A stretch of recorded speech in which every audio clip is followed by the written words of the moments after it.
Assalamualaikum warahmatullahi wabarakatuh. Salam sehat untuk seluruh tenaga pendidik Indonesia.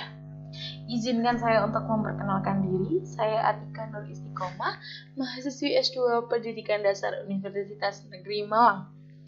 Di sini saya akan mencoba mempresentasikan tentang learning organization dan teori transformasi organisasi pendidikan dasar. Pada pembahasannya kita akan membahas 3 topik utama, yakni ada learning organization, teori-teori transformasi pendidikan, transformasi pendidikan menjadi learning organization.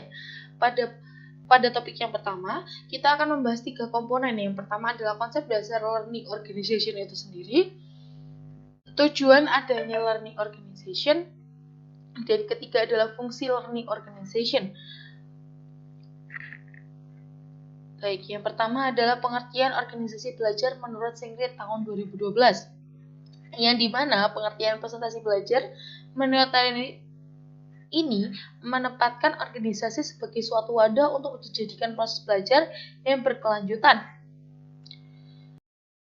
Singret mengatakan bahwa suatu organisasi dapat dikatakan sebagai organisasi pembelajar jika organisasi tersebut telah memiliki 5 disiplin belajar, diantaranya adalah pertama adalah personal mentally, belajar untuk memperluas kapasitas personal. Jadi di mana anggotanya itu harus memperluas kemampuannya untuk mengetahui kapasitas personal itu seperti apa. Yang kedua adalah mental models, ada proses memandang dunia sekitar dan bertindak atas asumsi. Jadi dia kan pasti berpikir, memandang dunia, memperhatikan dunia itu seperti apa. Dia harus mengetahui dunia menurut dia itu seperti apa, memperjelas itu sesuai dengan kemampuannya dia. Sharing vision, membangun rasa komitmen dalam suatu kelompok. Ketika kita sudah masuk ke dalam sebuah organisasi, terutama pada organisasi pendidikan, kita harus membangun komitmen, kepercayaan, dan rasa cinta organisasi dan berusaha untuk memajukan organisasi tersebut. Team learning mentransformasikan pembicaraan dan keahlian berpikir. Ketika kita masuk ke dalam organisasi, kita harus membiasakan diri untuk berbicara dan berpikir untuk kemajuan organisasi tersebut. System thinking, cara pandang, cara berbahasa untuk menggambarkan dan memahami kekuatan dan hubungan. Di sini, cara pandang kita, cara berbahasa kita, dan cara kita untuk menggambarkan sesuatu harus menyesuaikan dengan kekuatan dan hubungan antara organisasi dengan lingkungan sekitar kita.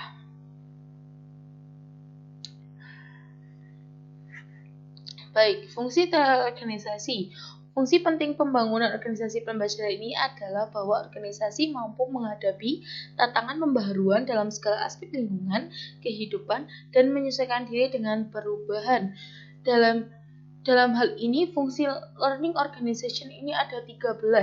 Yang pertama adalah mempertahankan tingkat inovasi dan tetap kompetitif, di mana kita harus terus berinovasi, terus berpikir untuk kemajuan agar organisasi ini dapat terus berkembang. Yang kedua adalah menjadi lebih baik ditempatkan untuk merespon tekanan eksternal. Meskipun kita mendapatkan tekanan-tekanan dari eksternal, tapi kita harus memupuk segala tekanan itu untuk kemajuan organisasi. Yang ketiga, memilih pengetahuan sumber daya yang lebih baik dan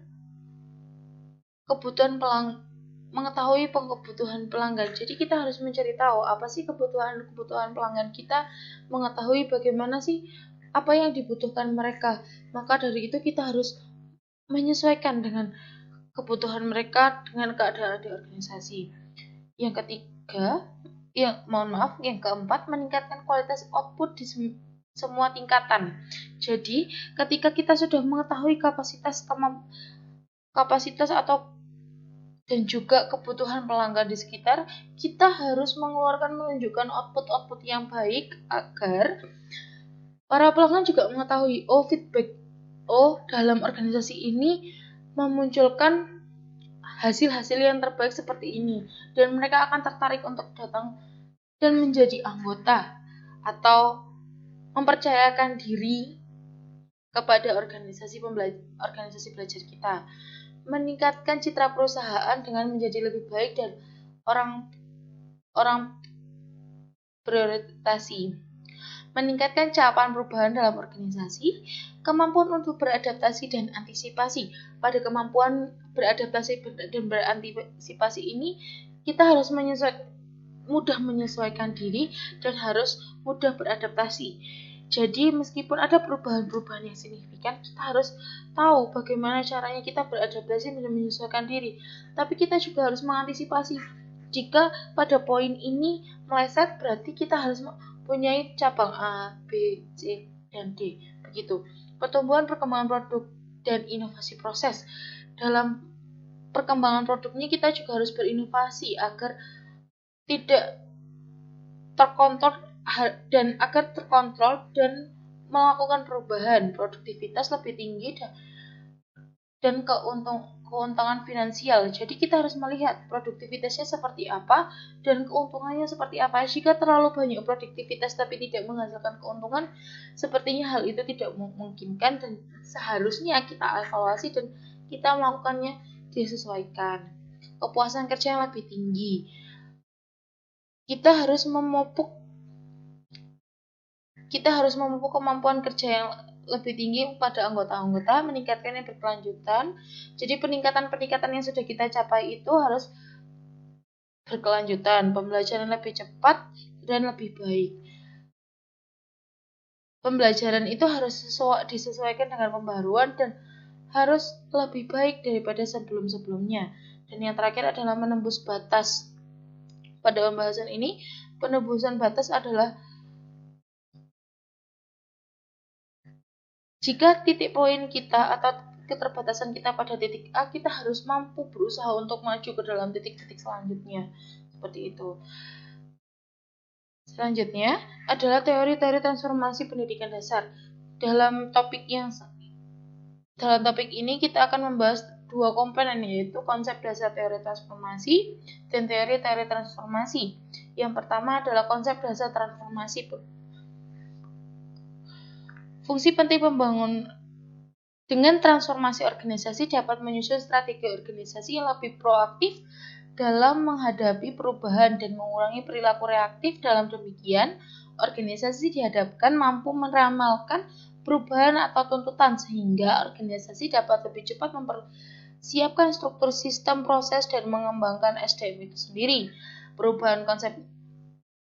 Pada perubahan konsep nilai, organisasi menyusun strategi organisasi menghadapi perubahan dalam tantangan dari lingkungan sekitar.